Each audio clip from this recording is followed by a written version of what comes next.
Hey everyone, I'm back at the reviews. I know it's been a while, but I've been super busy at the end of 2016. Made a few short films, and I got a second job at a cinema, gone on a few small holidays, so now I finally have time to do more reviews. So let's get into Rogue One, A Star Wars Story. Rogue One takes place a few days before the events of Episode 4, A New Hope. It explains how the plans to the Death Star were captured, and who captured them. I'm going to try and be as unbiased in my review of this.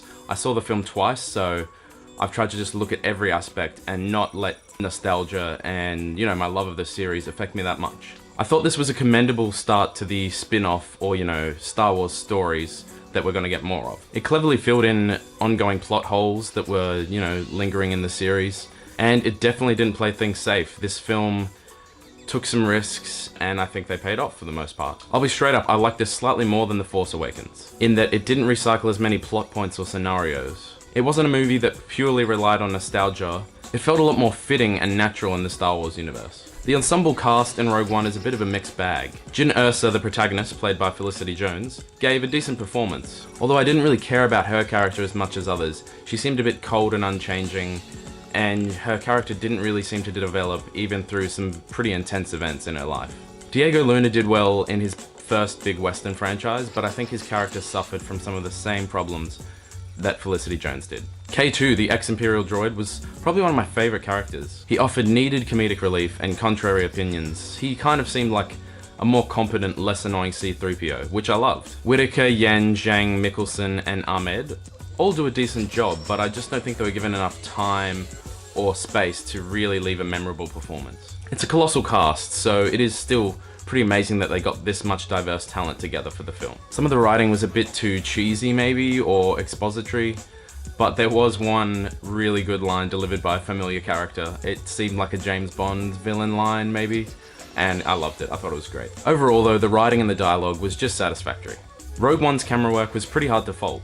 I found the opening scenes and the scenes on Jeddah to be particularly affecting. With slow tracking or crane shots through endless plains or giant fields, it really helped immerse the audience into the film world, I thought. The more energetic battle scenes were shot sure-footedly, using very little shaky cam and good transitions to various shot sizes. I was rarely confused or disorientated with all the movement that was going on. It was smooth camera work, and I really think it assisted the story. The sound design in Rogue One is pretty visceral, and it stays true to the original films, just enhancing the sound effects slightly. The distinctive hum of TIE fighters, or the blasting of X-Wing cannons, or blasters, it's all there. And space and ground battle sequences were actually really thrilling because of this. The soundtrack has been somewhat reimagined from the score that we're used to, but I think this was a wise decision because it differentiated Rogue One as a Star Wars story instead of a direct episode in the series. As with all the Star Wars films, Rogue One has detailed and striking locations, objects, and characters. One of the new planets, Jeddah, is a bit reminiscent of Tatooine, but with, a few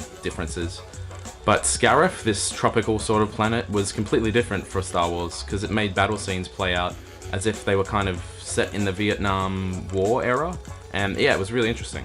The addition of new stormtroopers, weapons, and vehicles was all handled in a logical way, in that they served a specific purpose and they weren't just thrown in for the sake of being the new shiny thing. The multitude of set pieces and battles all felt dynamic and action-packed, and they are sure to entertain.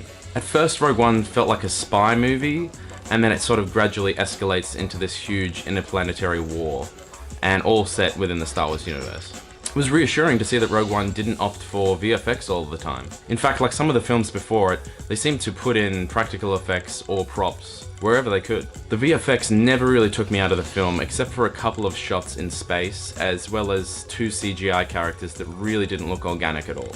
I think the last half hour of Rogue One, it was just some of the best cinema I've seen this year. It was thrilling, and it really steps up in that last third of the film. It's just so good. I don't want to spoil too much, but the film does something pretty unconventional towards the end, and I was hoping they'd do it, and they absolutely did do it. They smashed it out of the ballpark, and I'm just so glad that they did it.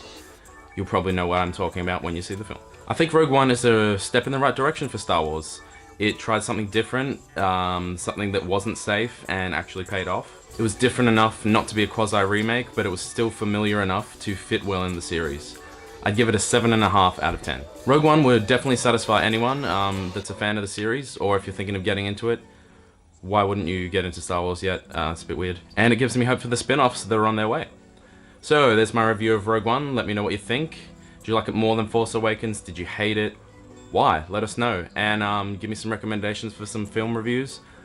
I've got a few announcements coming up. I'm hoping to do a top 10 of 2016. Yeah, I'll catch you on the next episode of Locke's Review Time.